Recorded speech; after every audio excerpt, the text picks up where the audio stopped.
55 साल का पापा बुड्ढा 9 साल की बच्ची के साथ कंगरली मना। Muhammad had a 9-year-old bride. I have a problem with 9-year-old brides. Did Prophet Muhammad, peace be upon him, really marry a 9-year-old? আসসালামু আলাইকুম। অনেকেই প্রশ্ন করে নবী মোহাম্মদ সাল্লাল্লাহু আলাইহি সাল্লাম আয়েশা রাদিয়াল্লাহু তাআলা আনহাকে এত কম বছর বয়সে কেন বিয়ে করেছেন? নাস্তিক মহলেতে দেখা যায় এই নিয়ে বিশাল তোলপাড়। অনেক খ্রিস্টান ইহুদিদেরও এই জাতীয় নানা প্রশ্ন।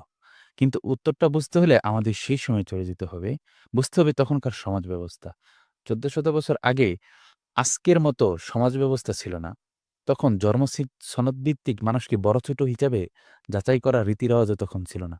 তখন মানুষ শারীরিক ও মানসিকভাবে পরিপক্ক হলেই তাকে বড় ও উপযুক্ত বলে বিবেচনা করা হতো। তাই তো তখন এই বিয়ে নিয়ে কেউ প্রশ্ন তুলেনি। এমনকি আরবের কাফের মুশরিকরা যারা নবীজিকে কোণঠাসা করতে কোনো ধরনের সুযোগ ছাড়েনি, এমনকি তাকে মিথ্যা অপবাদও দিয়েও লাঞ্ছিত করেছে। তাদের কাছেও এই ব্যাপারটা একেবারেই স্বাভাবিক ও যুক্তিযুক্ত ব্যাপার ছিল।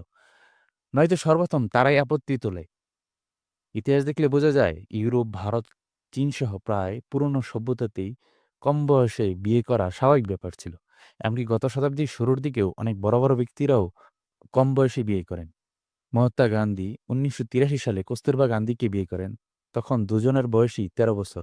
চার্লি চ্যাপলিন ১৯২৪ সালে লিটা গ্রেকে বিয়ে করেন। তার বয়স ছিল ১৬ বছর।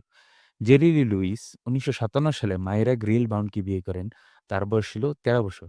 ইউরোপের অভিজাত ও রাজপরিবারগুলোতে ঊনবিংশ ও বিংশ শতাব্দীর শুরুর দিকেও কিশোরী বয়সে বিয়ে কোনো বিরল ঘটনা ছিল না, বিশেষ করে রাজনৈতিক ও পারিবারিক কারণে। তাহলে নবী করিম সাল্লাল্লাহু আলাইহি সাল্লামের চরিত্র নিয়ে কুরুচিপূর্ণ মন্তব্য করার সুযোগটা কোথায়? তিনি যখন যুবক তখন ২৫ বছর বয়সে খাদিজা রাদিয়াল্লাহু আনহাকে বিয়ে করেন। তিনি তার চেয়ে বয়সে ১৫ বছরের বড় ছিলেন। আর খাদিজা রাদিয়াল্লাহু আনহা জীবিত থাকা অবস্থায় তিনি আর কাউকে বিয়ে করেননি। অথচ আরবের কাফের মুশরিকরা তাকে নানা ধরনের সম্পদের প্রলোভন দেখিয়েছিল। তুমি কি সম্পদ চাও না কোনো উচ্চবংশীয় সুন্দরী নারীকে বিয়ে করতে চাও? নবী করিম সাল্লাল্লাহু আলাইহি সাল্লাম সবগুলোকেই নাকচ করে দেন। এতে বোঝা যায় তার জীবন ভোগের জন্য ছিল না, বরং দায়িত্ব আর আদর্শের জন্য ছিল। সবথেকে বড় প্রশ্ন হলো তার স্ত্রী আয়েশা রাদিয়াল্লাহু তাআলা আনহা কি এই বিয়েতে কষ্ট পেয়েছেন? না তিনি কখনো আপত্তি জানিয়েছেন? ইতিহাসে এমন কোনো তথ্য পাওয়া যায় না যার মাধ্যমে বোঝা যায় এই বিয়েতে তিনি আপত্তি জানিয়েছেন। আর আয়েশা রাদিয়াল্লাহু তাআলা আনহা নিজেই বলেছেন, নবী করিম সাল্লাল্লাহু আলাইহি সাল্লাম তার সঙ্গে খুব ভালোবাসা আর সম্মানের আচরণ করতেন। তিনি তার জীবনের এই সময়টাকে সম্মানের সাথেই স্মরণ করেন। আজ এত বিতর্কের কারণ হলো আমরা অনেক সময় ইতিহাসকে আজকের সমাজের নিয়ম দিয়ে বিচার করি, কিন্তু এটা ন্যায়সঙ্গত নয়। প্রত্যেক যুগের বাস্তবতা আলাদা, নৈতিকতার মানদণ্ড আলাদা হয়।